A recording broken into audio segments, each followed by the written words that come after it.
Hi everyone, I am Kenny Coogan, the Education Director of the International Carnivorous Plant Society. I'm really excited about today's webinar with Damon Collingsworth. He's the owner and manager of California Carnivores. Today we're going to be talking about diseases, pests, and cures that are common in carnivorous plants.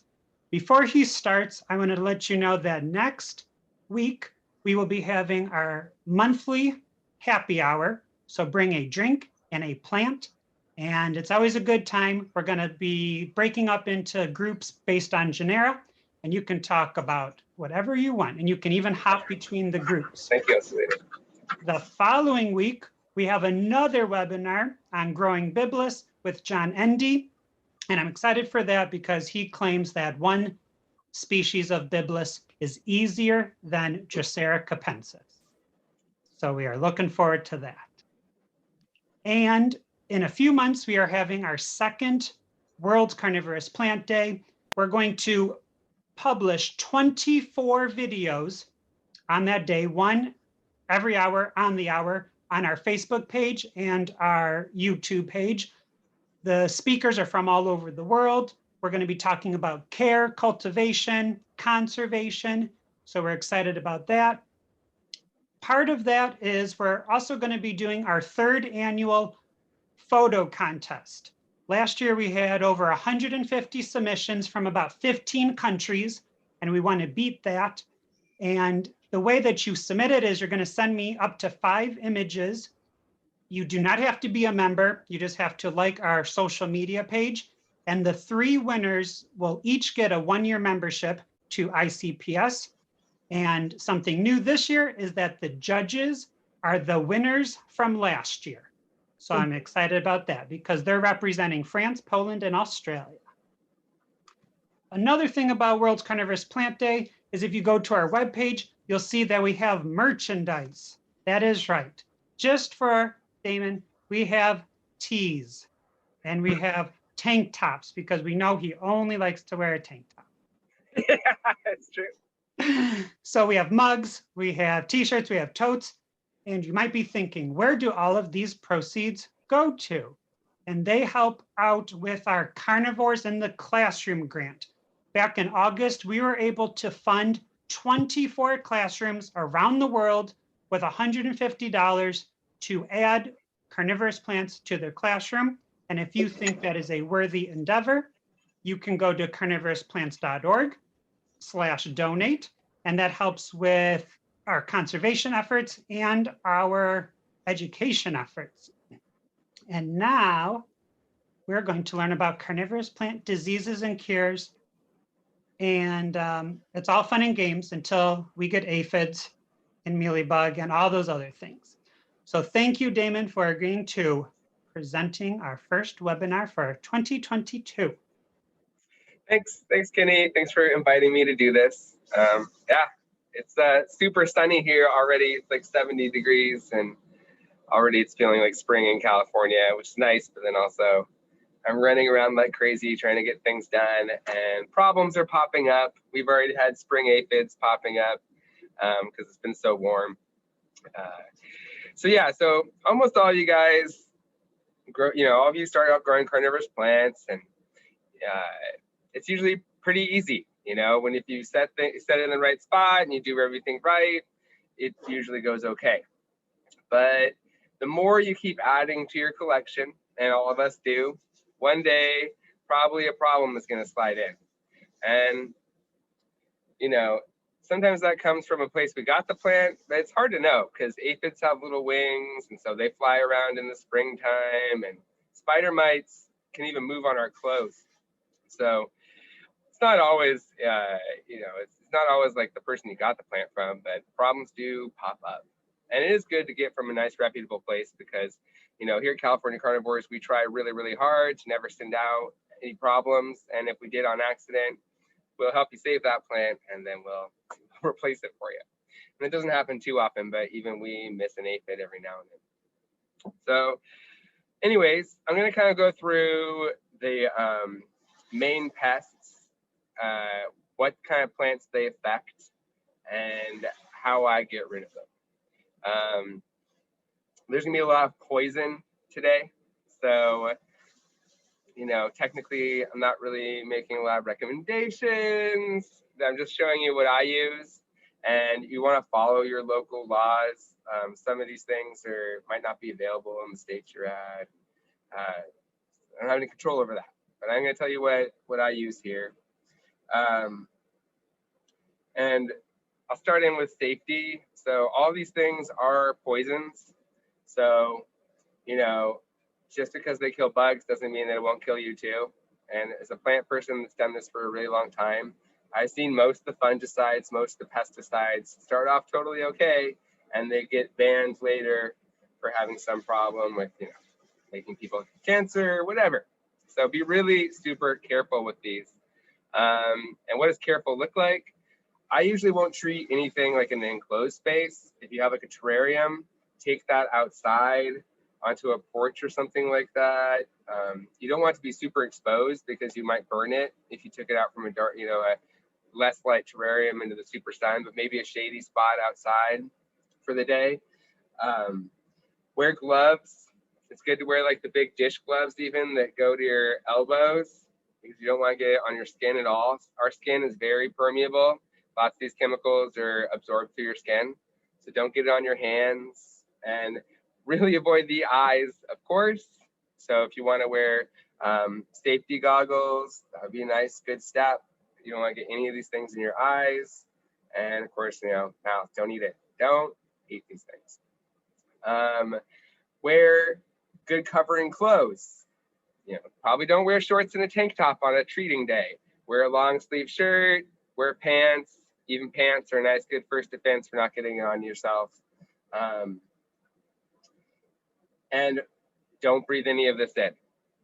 I don't actually do very much treating with a spray bottle. I don't really like that.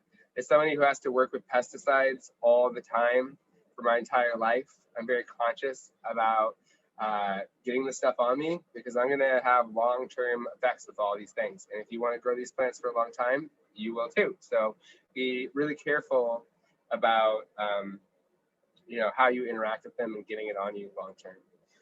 And even safe things, like even organic things, like one of the things I'm going to talk about is TakeDown, pyrethrin. That's very low toxicity, but I happen to be really super allergic to it. So you can even have allergies to these things. There's a lot of strange chemicals that we're going to talk about.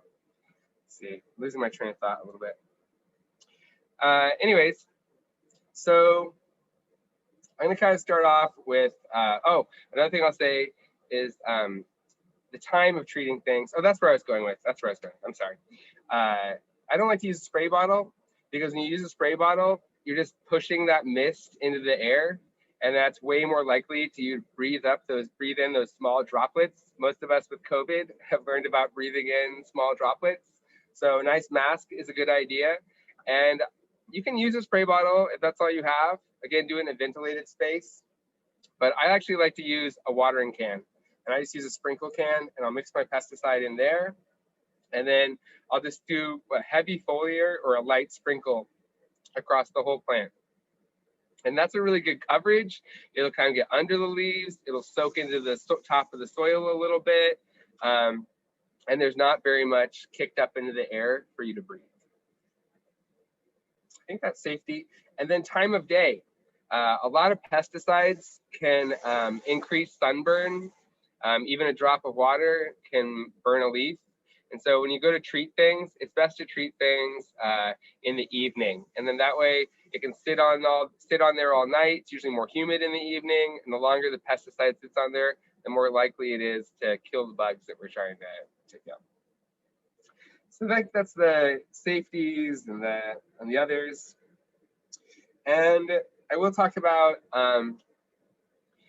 you know, it's funny, you can use like all the most horrible pesticides in the world, and mealybugs can still be really, really hard to get rid of.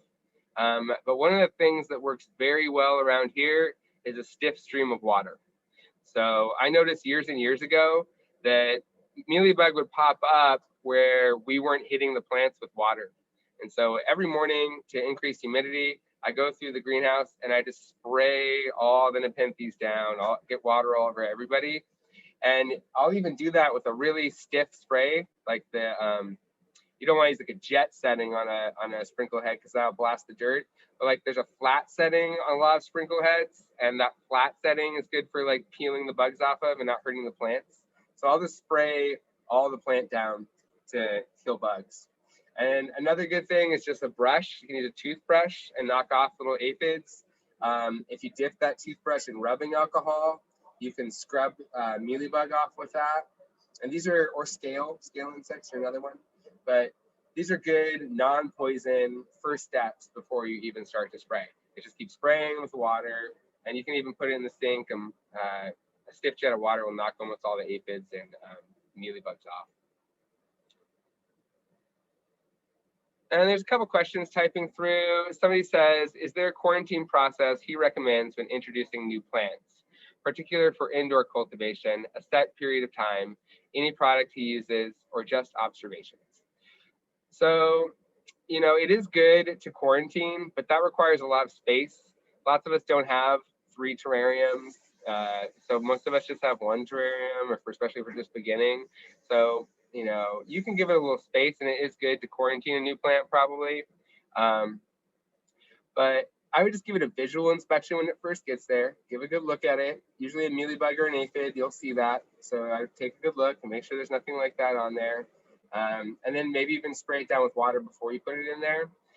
I would say that, like, if you're going to quarantine, 2 weeks is probably plenty of time to see if any problems are going to pop up, you know. And keep checking on that. Like if you put it inside a Ziploc bag to quarantine it from your other plants, that Ziploc bag is actually going to increase the humidity and the warmth. And mealybug will love a Ziploc bag. So the warmer and more humid it is in there, the happier they'll be too. So keep looking in there and checking to make sure that no problems are popping up. Okay. And so then I'm going to start with like common pests, of which I really, 1, 2, 3, 4, 5. There's really only 5 pests plus fungus gnats that I'm going to talk about today. And in my opinion, there's not too much more than that can go wrong with plants. If you're seeing other bugs, they're probably not a big deal. And the first one I'm going to talk about is aphids. Almost everybody has some familiarity with aphids if they've grown a few plants. They're little green, red, brown. They can vary in color. Little soft-bodied insects that are sucking. So they pierce the plant and then suck up all the sugar from the plant. They usually pop up here in the springtime. You know, aphids don't really like the cold or the rain. All those things make it hard for them. So usually outdoors in the spring, we'll get 1 flush of aphids that all start to pop up. And if you use a good pesticide early on, you can pretty much wipe them all out. Aphid damage almost always looks like twisty leaves. So as they're piercing the leaves, they always, aphids almost always focus on new growth. So they'll be on the new young leaves, and they'll be piercing with their mouth parts over and over and over again. And as they do that, they're damaging the developing tissue. And so as the leaves continue to unfurl, they will get all these kinks and curves and twists in them. So one of the first things you'll notice with aphids are twisted leaves. If you see twisted leaves on your sundews, contorted leaves on your nepenthes, take a really close look for aphids. You can also see their little white skins. Sometimes they have these little white skins that they shed off, or little dead aphids will be white. And those are sometimes easier to see than the live aphids. So if you see a bunch of little white specks all over the leaves, that might be aphid skins. And then that might be a good indicator that there's more problems going on. And those are probably the easiest pests to kill. Almost anything will kill an aphid. Basic pesticides that come in a ready-to-use bottle. If you like an organic one, there's one called TakeDown. The active ingredient in that is pyrethrin and canola oil. So it smothers, and pyrethrin is it's like a chrysanthemum derivative, and so it's organic. It breaks down really quickly. It breaks down in about 24 hours in sunlight. So that's another one you want to spray at night because it'll break down as soon as the sun comes out. But because of that, it's pretty safe to use. And another one, if you're not so concerned about organic, it's just at every hardware store, is 7, like the number 7. It comes in a red bottle. It's been offered for sale for years and years and years. and you can just spray the aphids with that. Make sure you get good coverage. Always get good coverage under the leaves, on top of the leaves. You know, if you're wearing gloves, sometimes you can even hold the plant the pot upside down and kind of spray downward, get underneath the leaves. Because if you miss one aphid, they're coming back. And it's always good to come back and use whatever you sprayed, come back and do that again in 7 to 10 days. And maybe do that a couple of times. Because usually what happens is after 7 or 10 days, if the aphids being gone, the plant gets this major boost. It starts to get all of its sugars that the aphids were stealing, grows faster and faster, creates new growth. And the one aphid that was left takes advantage of that new momentum and will slow the whole thing down and start making babies right away and slow the whole thing. And then all the other pesticides, the other pesticides I'm going to talk about are a little bit more, you're going to have to order these online. You may need a permit to even admit them or even administer them. But Orthene is an old one. Orthene has been around for 1 million years. I think it's against the law in California. We haven't really used it in a long time, but it is systemic. The advantage of Orthene is it's systemic, which means the plant absorbs some of that poison and it will continue to poison the insects that feed on it for up to a month. So Orthene's great for that. For aphids, you can just hit all of your plants early in the spring and it'll protect them for that early spring period. And usually it won't ever give them a chance to start over again. Another good pesticide that I've used a lot lately is TalStar. I use that more for scalar mealybugs, and we'll talk about that in a second, but it would definitely work on aphids as well. TalStar, as far as I can tell, you know, it'll work on almost everything except for mites. Another good one is the Bayer 3-in-1. That's another one. It's imidacloprid is the active ingredient in that. And I'm pretty sure we can't get that in California either anymore because it's bad for the honeybees. But if you're in an indoor area or in a greenhouse, I wouldn't feel bad about using the Bayer 3-in-1 if you can get it. And that's another one that is systemic and will keep killing the pests for up to a month. And then I think that's it about aphids. And someone asked, can you treat aphids the same across plant types? Yes. All these pesticides that I'm going to recommend have all been used on all of the carnivorous plants that we grow here with no, if there's anything that hurts the plant, I would definitely tell you. And we would probably stop using it. So I like things that are safe for everything so that I don't have to worry so much about, you know, don't get this on the pings, don't get this on the bladderworts, they'll all die. You know, so all these things are totally safe for all carnivorous plants. And I only have experience with the things I've experienced with. And I don't always, if I have a good 1 or 2 things that works, I usually don't really have the time to try every single thing that's ever come out. So if you have a pesticide that you already have at home that you use on your other plants, and you don't know if it's safe for carnivorous plants, if you have a lot of carnivorous plants like I do, I'll just test one on a Cape Sundew and come back the next day and see if it's hurt anything. And if you don't have a lot, you can always test one leaf. Just spray one leaf of your Nepenthes, see if it burns it. And if it hasn't burned it in 24, 48 hours, then go ahead, you can probably use it on the whole thing. So that's a good trick to use things that I'm not recommending, you know. Neem oil, everybody loves neem oil. I hate the smell and I've never really used it that much. It does burn things sometimes, but you try it and tell us all about it if it works. We're all working out our own magic. Oh, Daniela just joined. Hi, Daniela. She's muted. It's good. Anyways. Okay, so the next type of thing I'm going to talk about is scale insect. So scale insect are really super gross. I think they're related to mealybugs. They're like a tiny little sucking insect. They have a crawler stage. This is virtually microscopic. They're these tiny, tiny, tiny little crawlers. They'll crawl over the plant, and when they find a good spot, they pierce into the plant and start drawing out the sugars.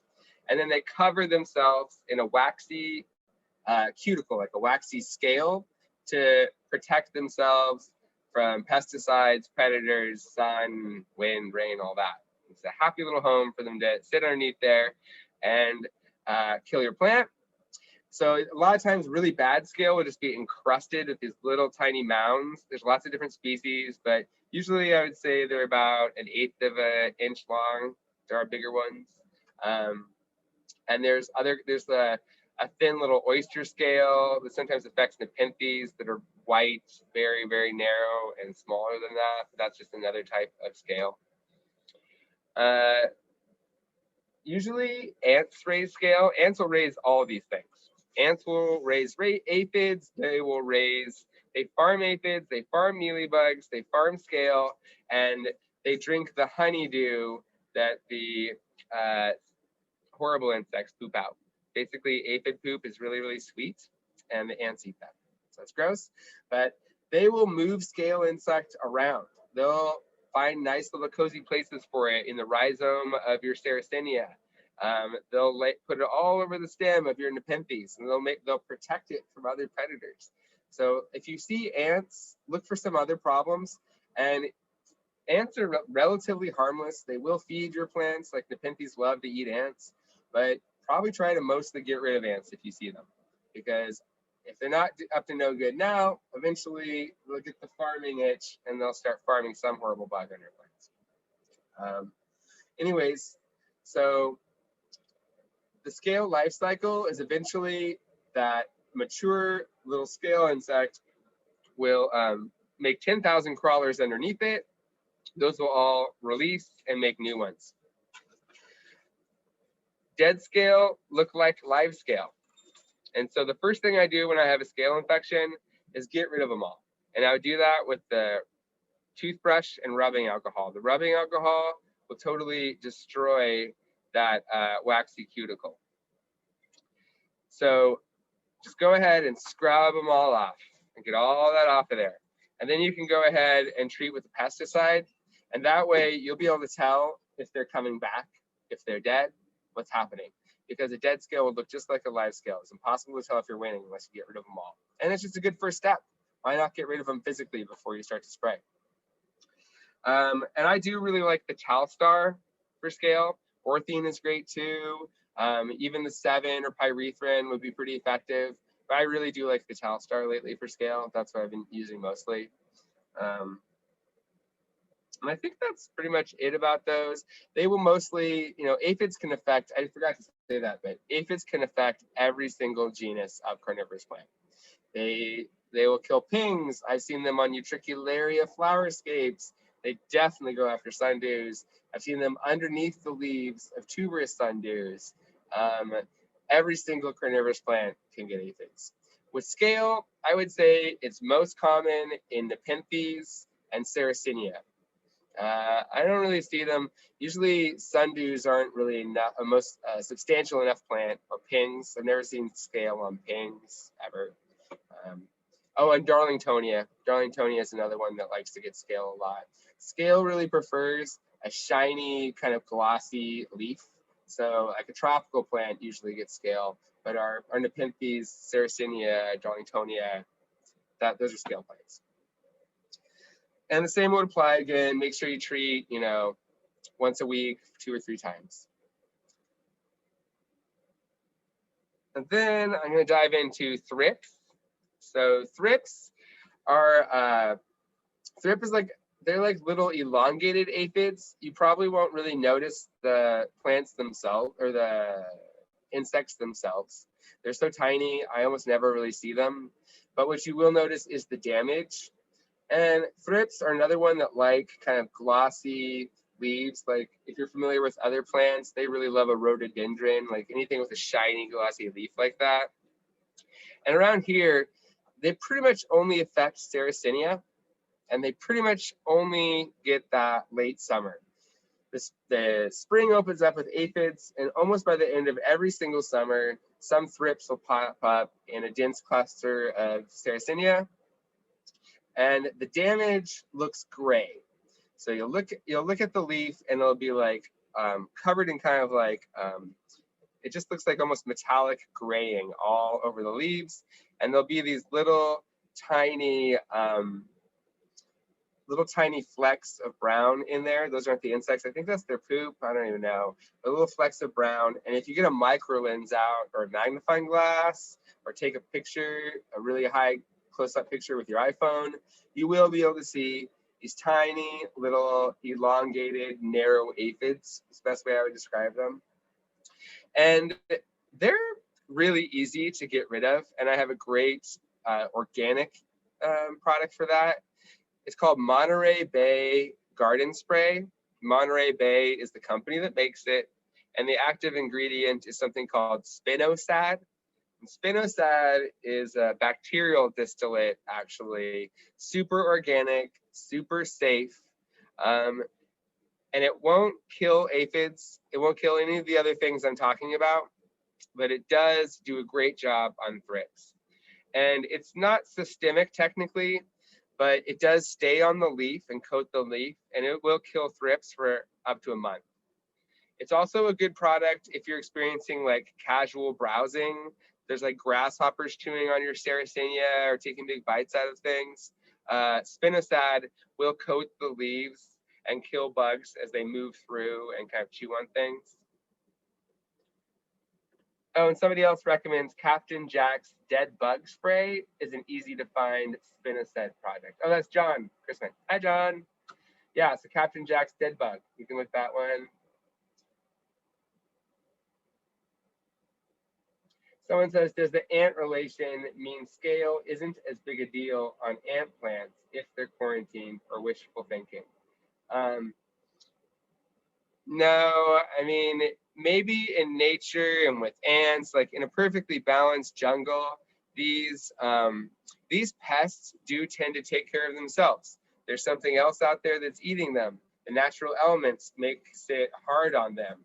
In a natural environment, usually the aphids will never get so out of control that they'll kill something, because when you get so many aphids, eventually something notices that and it eats them all down. It's only really when we start to grow things in a greenhouse or in our house, we're taking it completely out of the connectivity of the natural cycles. And when we do that, that's when a lot of these problems can be, when things get out of balance. Everything is balanced, especially with plants. Let's see. Somebody else knows that they mix alcohol with dish soap and water to spray problems, and it helps loosen, wash away, and kill what is on the plant. I haven't done that with the soaps. You can mix soaps in to help keep the pesticides that stick on there. Be careful with your soaps. Take it by soap basis, because some soaps could burn them. I don't know if that person has a soap that they like to use. Oh, and somebody mentioned that they've also seen scale on cephalotus. That's true. I forgot about cephalotus. That's believe me. Oh, and helianthora. Yeah, scale love helianthora too. Thanks for the help, guys. It's been a long day. There's a lot to remember.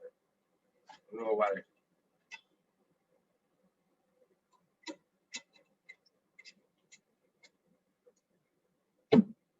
The last thing, well, not the last thing, but the next thing I talk about is the infamous and horrible mealybugs. In my opinion, mealybugs are probably the most difficult to get rid of thing. And I would say it's the rare greenhouse that doesn't have a mealybug lurking in it somewhere. We keep a very clean house here, and I'm always treating and taking care of problems as best as we can. But, honestly, there will always be at least one mealybug in this greenhouse somewhere. It's really, really hard to get rid of them. But like I said, so many things are about balance. And as long as you're treating and keeping things down, usually they don't get ahead.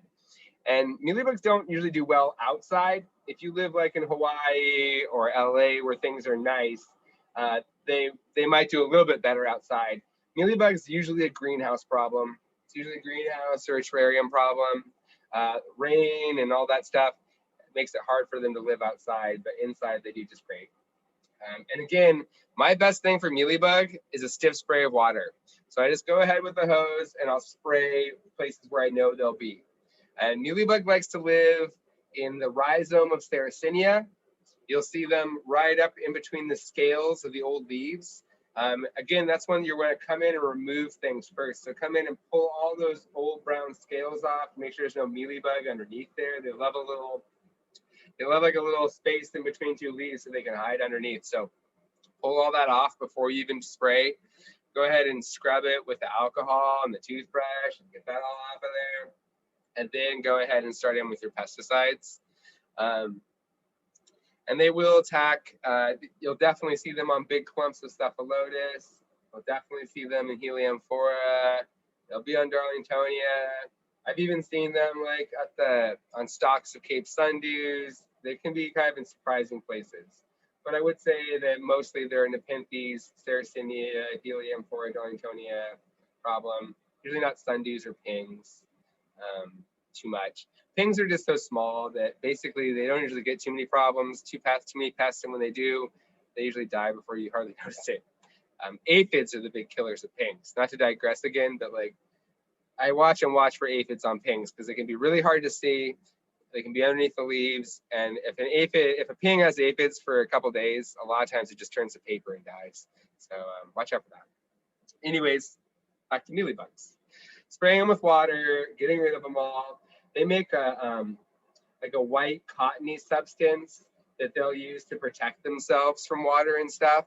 So you want to spray all that off. And the white cottony stuff isn't the pest itself. If you look in there, there's like a little tiny little tribble creature. It's like almost like a little sow bug, little segments, tiny little peg legs, and they kind of crawl around. But that whiteness, that's not fungus, and that's not the pest itself. Sometimes when you get a plant, you'll see like a little white spot. A lot of times it's not mealybug, it's just like maybe an old mealybug, and it left a little bit of white stuff on there. So it's not always, but look for those bugs, spray them with water. And really, Orthene is great because it's systemic. If you can get Orthene, that would be great. The Bear 3-in-1 is a good choice. The TalStar is my favorite right now. I really like the TalStar. And I do that, I water that into the Sarracenia rhizome and into the soil. Mealybug has a horrible cousin called root mealybug. So mealybug, it's not good enough to be up on top of the plants.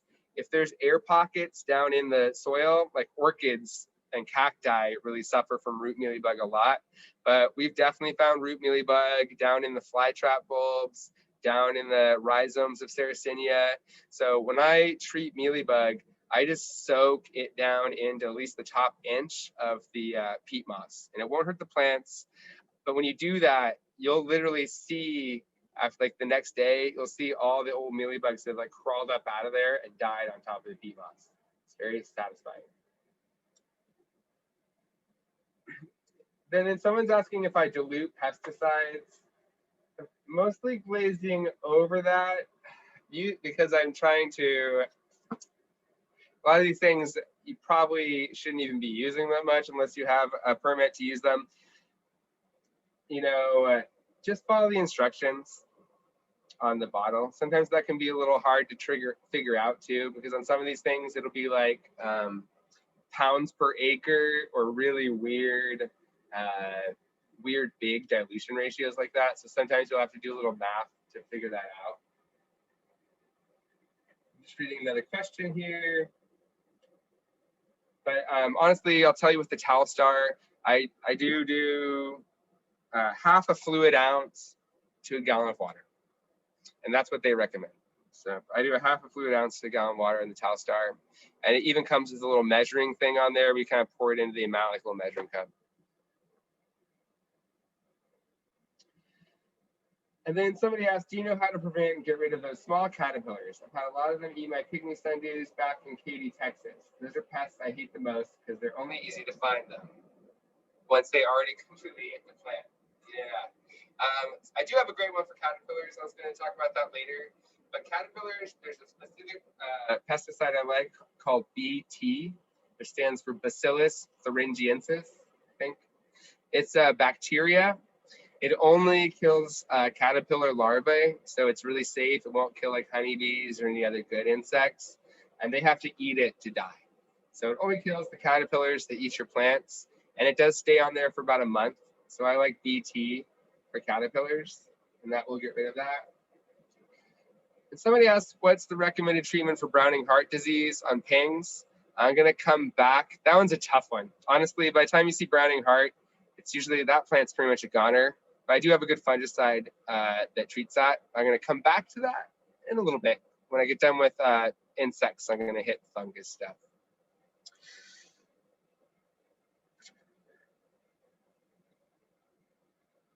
Yeah, and I think that's about it on mealybugs. If you guys have any more questions about those, shout them out or type them in, actually, since you're all muted. Sorry.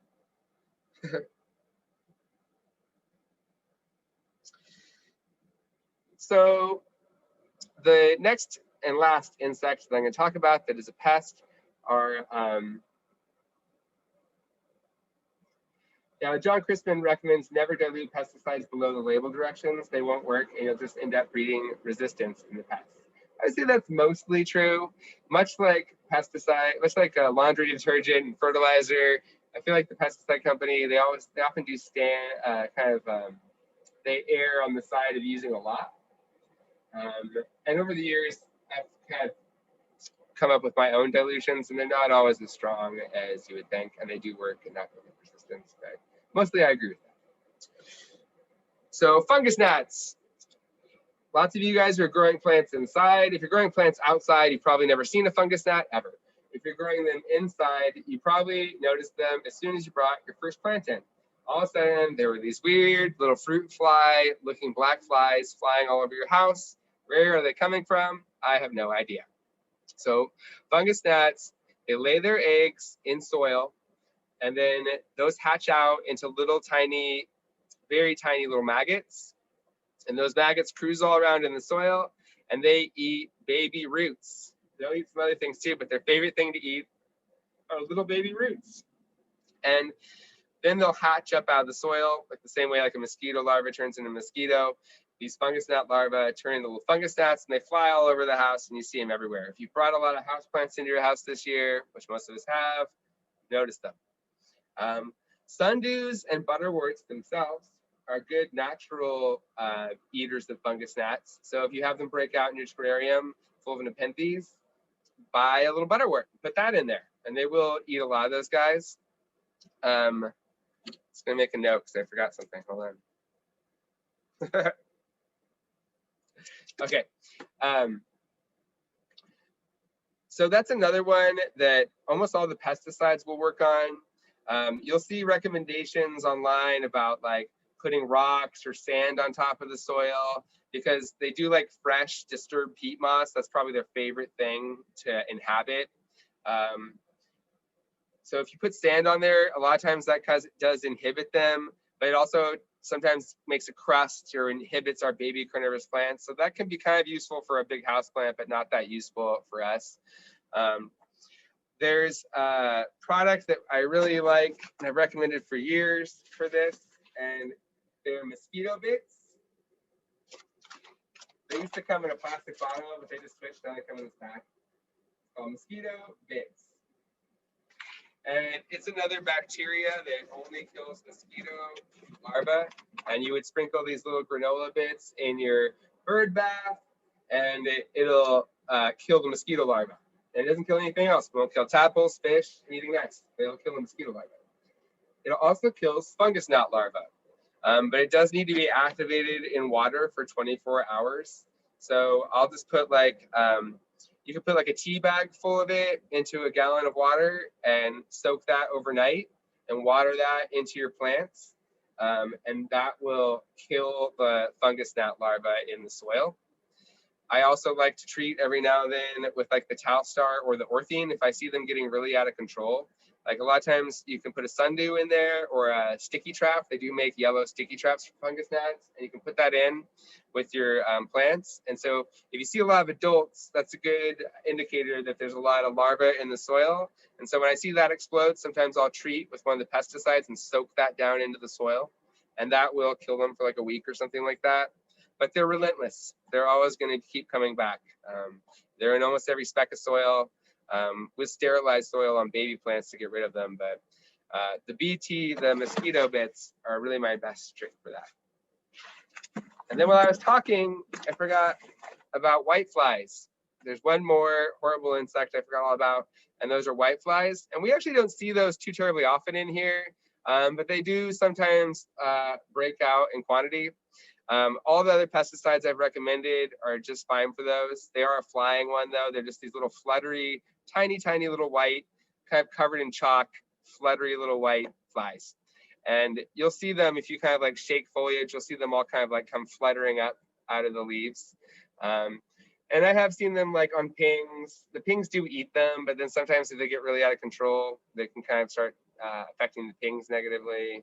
But that's probably the least. I almost never see that pest. Those are all the main insect pests. And so something I might talk about that we get a lot of questions all the time.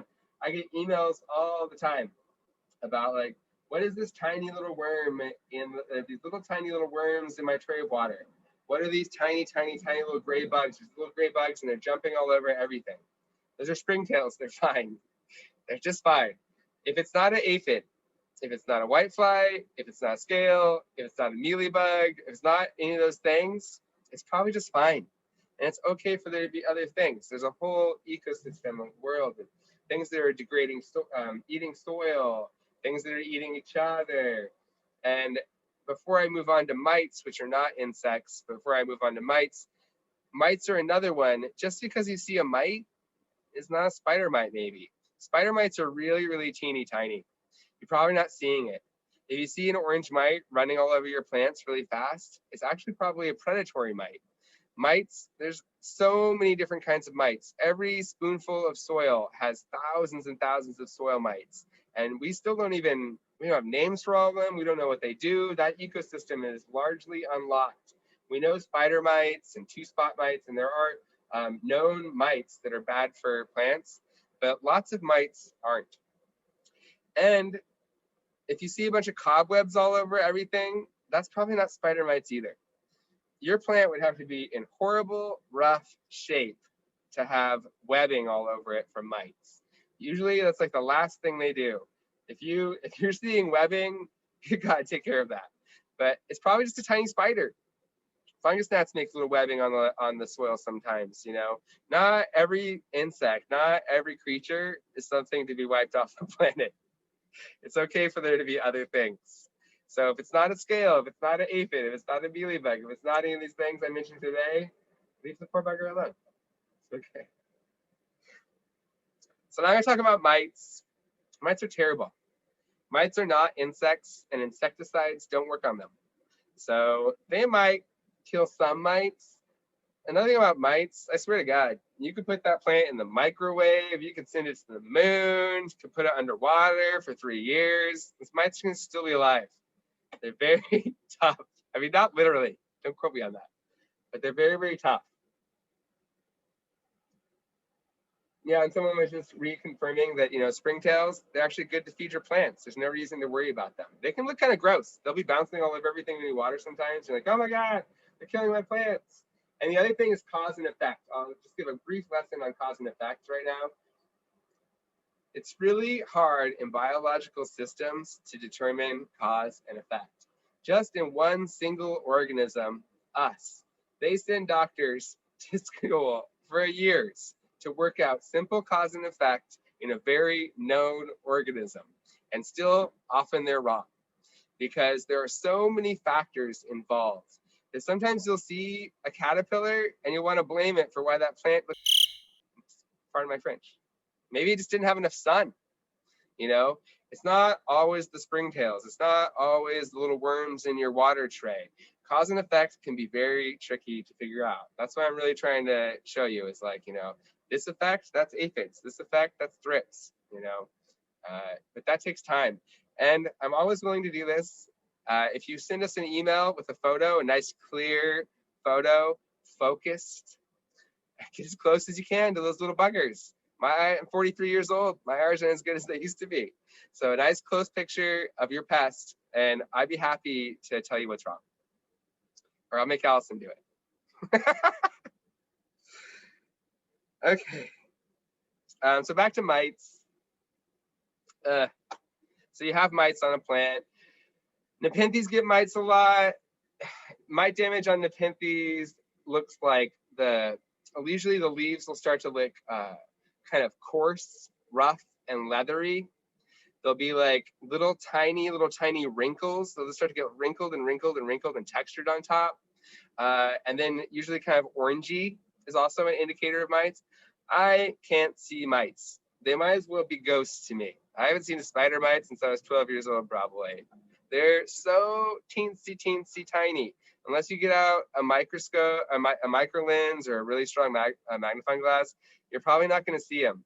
So I always look for the damage. And like I said, on Nepenthes, they usually attack the growth point.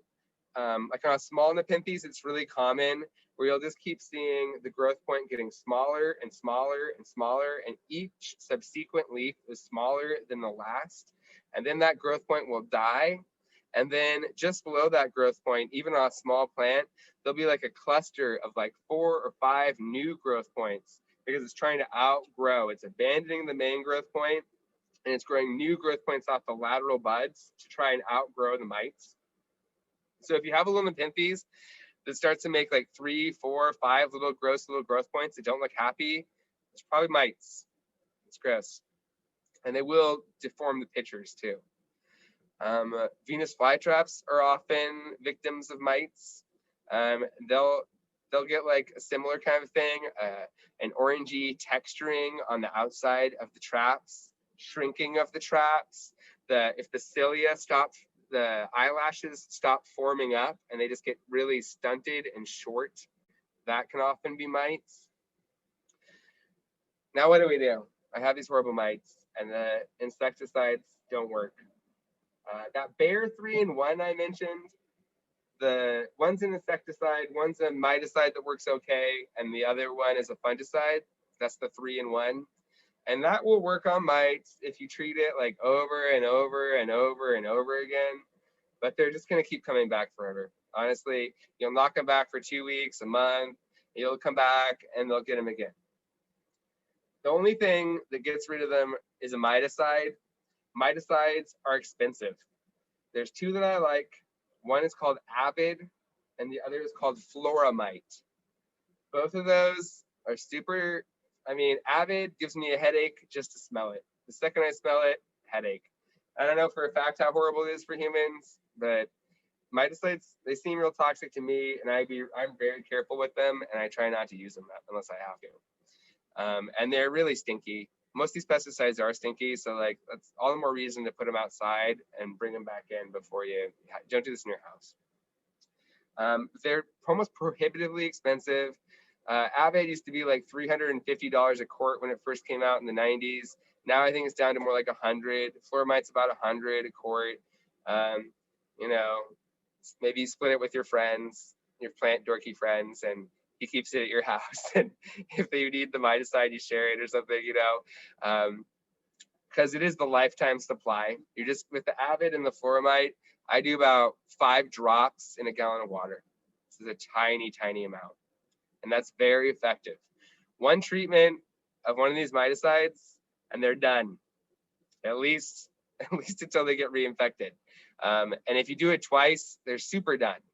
And these were mostly developed for cannabis, which is they're just giant spider mite factories. So they work. And then I probably should have opened up with this, but I'm just thinking too, another thing I'll cover before I move to fungicides. Healthy plants are way less likely to get problems. So a sundew grown in not enough light, a Venus flytrap and not enough light, when they start to stretch out and those leaves get softer and softer, they're way more vulnerable to all these problems. So, take a look at how you're growing your plant if problems are popping up. It's not always a reflection of your growing. So it's not like, oh, don't tell your friends you have aphids. Oh my God, don't tell anybody. It actually isn't always a reflection of your growing. I'm a very good grower. There's no shame in it. I still fight these things. It's my job. But take a good look at it. Maybe it needs more light. Maybe it needs something that's not getting to help it fight these things up.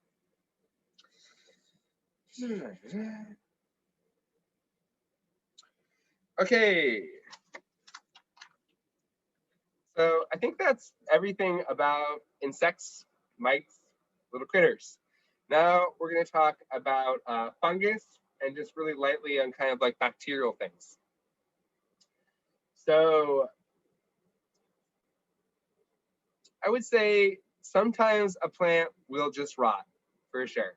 Sometimes it just happens. Sometimes a plant just dies and then it rots. Just like sometimes I die, mold's gonna take over after I die, right? And so that's another thing with cause and effect. It can be kind of hard to tell. And you know, things just happen. But if you're having fungal problems, more airflow, more light, and even overhead water and stopping overhead watering can help. So light and air are the enemy of rot. I think every person basically knows this. You know, if you have something all stocked up in the cold and the dark, that's way more likely to rot than something that's out in the sun and the airflow. And that's true of plants too. So if there's no airflow in your terrarium, it's all sealed up. Some plants are fine with that, but other times it is going to, sorry, I was losing my train of thought. Somebody's asking, so let me read this real quick.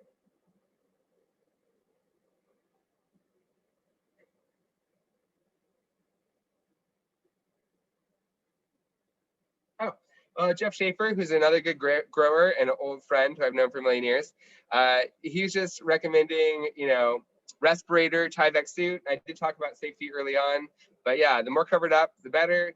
And then he likes horticultural oil for mites. That's not something that I've used very often, but he says it's non-toxic and is really good. But he says that to be careful not to suffocate or burn your plants. Oils can be really helpful, but it's true. A drop of oil in the sun is really likely to burn. So be careful with oils. I do know that. But yeah, thanks for that, Jeff. Okay, yeah, so, and the other thing I was just saying is a lot of fungal problems are spread with water drops. So a drop of water hits that patch of spores, and then that other water splatters all over everything, and where that lands on other leaves, problems can pop up. So I like overhead spraying, like I said, I do that a lot, but if I see a fungal problem, I'm gonna slow that down. Stop spraying it with water all the time on top. That just spreads it around.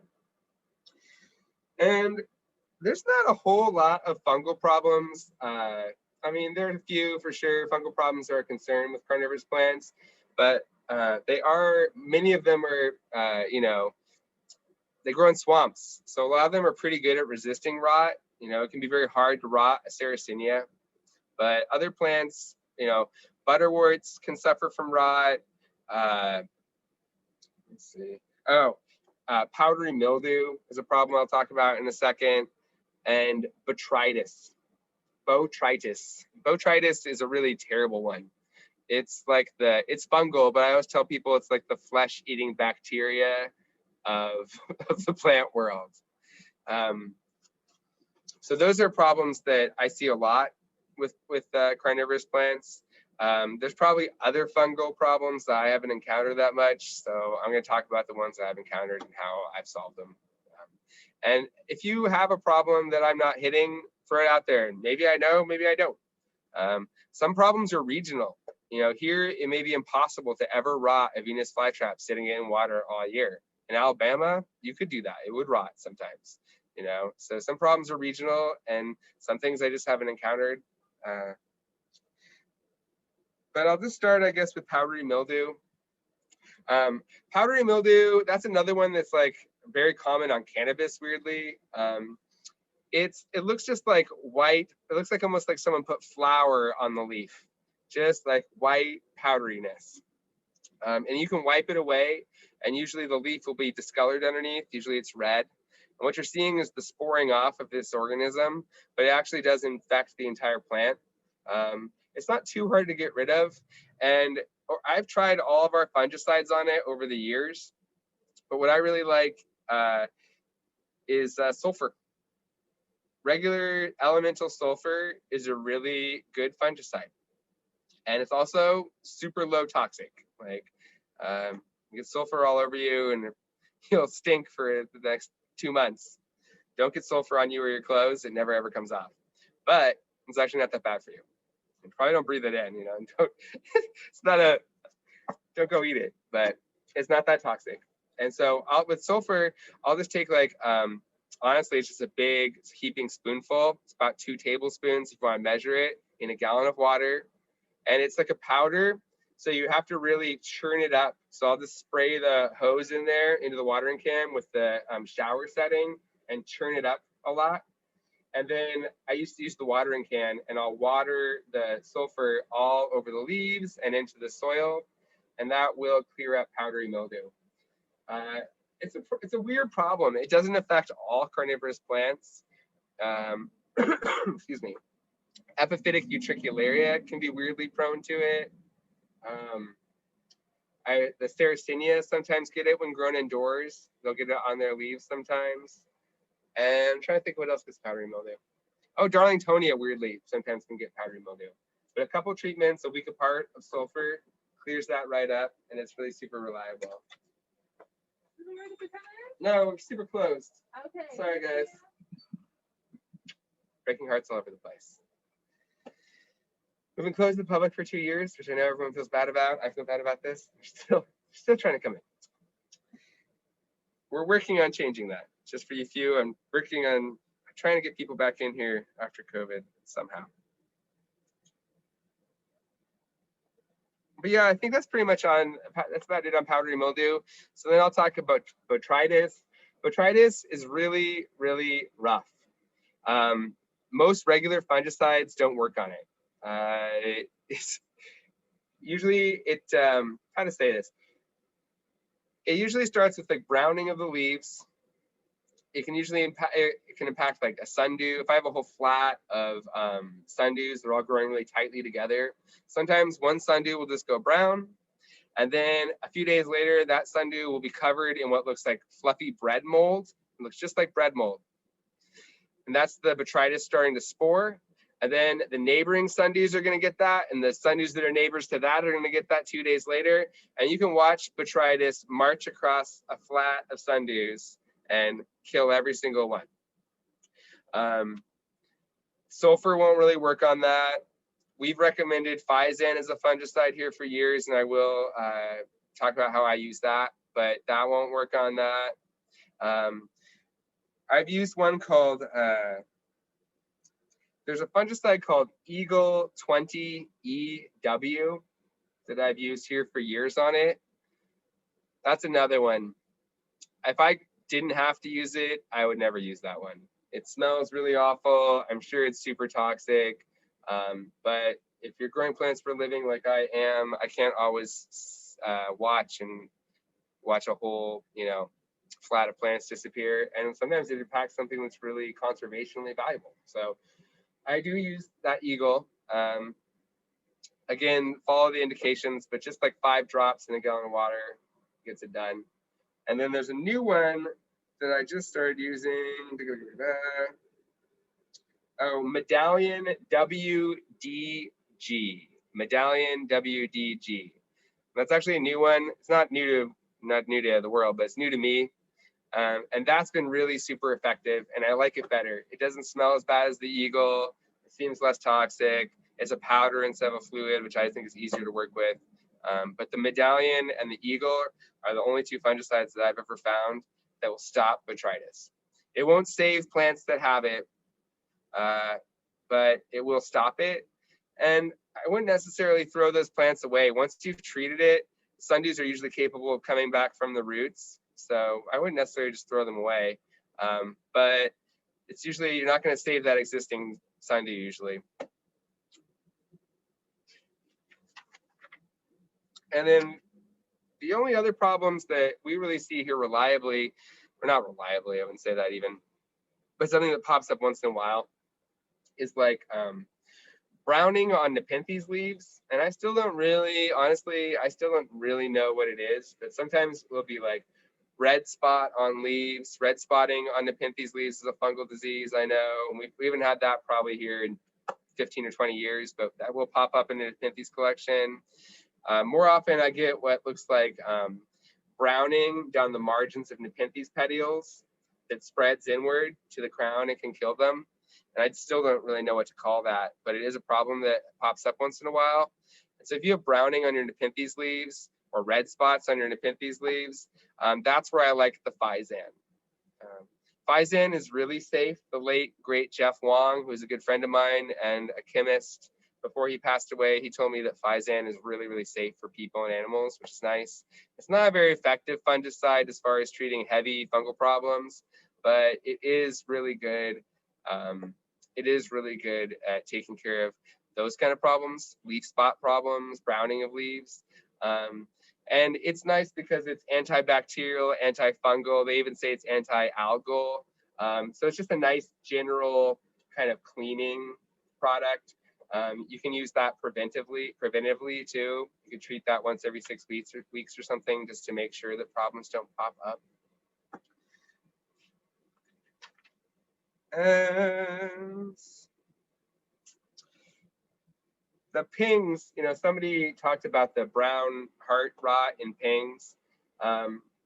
Whenever I have any rot on pings, and we do get that once in a while, this winter, for some weird reason, I had this new fungal thing that wanted to roll through all the pings. And I did defeat that with the Medallion. Again, someone asked about what Phizan for preventative use, what concentration. I think it's, I can't remember if it's 1 tablespoon or 2 tablespoons per gallon off the top of my head, but I remember it's the orchid. They have lots of different indications on the Phizan bottle. Follow the orchid indications.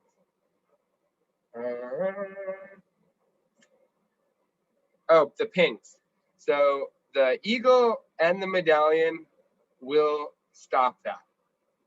I will say that mostly, I used to chase ping rot around for years. Every now and then it'd keep popping up, and I'd change the soil. What if I did this soil? What if I treated with this? What if I did that? And really, the best thing to keep pings from rotting is very pure water. We use our 60 parts per million tap water to grow all of our carnivorous plants here, and that's fine for them. But with pings, when the minerals build up to about 100 parts per million, they get up to 200 parts per million, that's when you'll just see them rotting like crazy. So a long time ago, it was actually Fernando who was visiting the greenhouse. I was complaining about this problem. He's like, oh, have you ever checked the TDS, the total dissolved solids in the trays? And I did, and you could literally tell which pings were gonna, I would look at a tray and say, oh, these are all rotting, and I would check it, and I'd be like, up 300. Oh, these look okay, up 60. And so keep your mineral buildup, I think, is really responsible for a lot of ping rot. And again, Medallion and eagle will treat those rotting problems. But once you see it, you're probably not going to save the ping it's on. A lot of times you can take outside leaves that haven't been affected by the rot. It's a really precious ping. I just had a new ping that I was going to name as a cultivar, and for some weird reason, it just started to rot on me. I pulled a couple leaves off really quick, and they weren't impacted, and I treated them, and I did save that plant. So sometimes you can take some emergency leaf cuttings off the edge. If there's any rot on that particular leaf, it's probably not going to work. But if you can find a couple clean leaves and take leaf cuttings on that, it's a good way of keeping a plant. And I would say with the pinguicula in general, if you want to keep a pinguicula for the rest of your life, take leaf cuttings every year, because they're just such delicate little things, and there's not much to die back on. I've had the same pings for decades, individual plants. They can live forever, but there's just not much to die back on when things go bad. And so I'm always grateful I take leaf cuttings every year in case that parent plant dies. I think I'm about gonna wrap it up, unless you guys have any more questions. I would just say really quickly, earthworms can be a weird problem. Earthworms aren't, great for other plants, but if you get earthworms in your pots of peat moss, they really speed up the breaking down of that. If you're growing your plants in trays of water, usually the earthworms won't get in there. And I don't really have a good treatment for them other than, and I don't try to kill the worms, but it's just good to try and keep them out. Someone asked, how do you deal with algae growth on ping rock displays? That's just real tricky. Things like that are gonna pop up here and there. You're probably keeping it a little too wet. Maybe try to take your mist bottle and wet the pings themselves. If you can let those portions of the rock that are infected with algae dry out for a day, that'll kill it. Someone asked, earthworms are what I'm dealing with currently. A lot of sundews and especially seedlings hate them. Manual removal thus far only thing I got. Same, yeah. I heard, where did I read recently? I think it was the 7. I haven't tried this yet, but I think it was the 7. There was like a pesticide. I recently started Google searching, going down the rabbit hole of trying to find something that would kill earthworms. And there was a pesticide, I forget which one, that would kill them, but I haven't tried that yet. It seems mean. We like the earthworms. And I would also say with algae, you know, you do need to fertilize baby carnivorous plants when they're little to make sure that they grow. But if you're fertilizing a lot, excess fertilizer is going to be eaten by something else. And sometimes that's algae, sometimes that's fungus. Fungus will eat fertilizer too. So be careful about fertilizing if there's some other problem going on. You know, you want to feed that plant, but be careful about that. And then John Crispin says, yeah, doesn't Physan kill algae quite well? It says so. In my experience, it doesn't really clean things up that well. Like I'll get some kind of like rolling algae on Nepenthes seedlings and stuff, and I'll keep treating it with Physan, and it does slow it down. But for me, I don't feel like it's a really super great thing. Somebody else says here, I got here late. What about imidacloprid? I did cover that early on. That's the active ingredient in most Bayer products, like the Bayer 3-in-1 has imidacloprid in it. It's totally safe for all carnivorous plants, not safe for bees. So I don't recommend using it outside too much because it's really bad on the honeybee population. But indoors, yeah, I use that in here sometimes. And I guess the last thing I should say is, you know, John pointed out that if you use these pesticides in lower doses, that it can increase immunity. So we should probably touch on that horrible word, immunity. What? They get immune to the poison?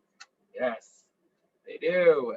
Because these insects have a really fast generational cycle, they do grow immune to individual insecticides, miticides. They can happen very quickly. So good integrated pest management is to alternate between 2 or 3 of these sprays. And that's why I have a list of things that work, because one thing won't work forever, especially on a big scale like this. One day it just won't really work that well. But they have a really tough time developing immunity to 2 things and developing immunity to 3 things. Now that's real hard. So if you can find 3 of these things and roll through them, like do one this time every 10 days, and then this next one do another one, that's a better treatment for making sure that some of these immunities don't pop up. Oh, and somebody else, John Crispin, he says that there's 2 different Bayer 3-in-1s, one that has imidacloprid and one that doesn't, so definitely check that. I bet that has to do with the California, I think, outlawed imidacloprid, so I bet you it has to do with selling it here. And then somebody asked about if you mix it with water, will it break down? I can't always say yes or no on that. I haven't done the experiments on that, but I always mix it up fresh because you just don't know. It's probably not getting more effective over time, I'll say that. And like I said, certain things like pyrethrin, they break down in sunlight. So definitely that'll break down in 24 hours pretty much no matter what you do, unless it's kept super, super dark. And even still, you know, water has its own tendency to pull things apart. Okay, well, I think I'm done. Unless you guys have any more questions you want to throw out.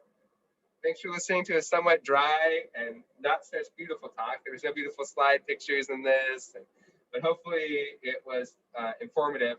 I think lots of times we only ever share the nice things or our plants are perfect.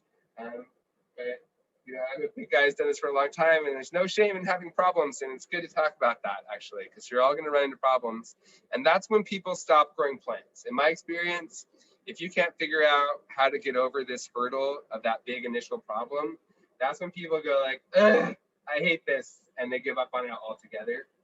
So it's really important to have these tools to navigate that problem when it pops up, so you can go beyond just beginner's luck. You know, because beginner's luck, that's what that means. No problems ever came up, and it's so easy.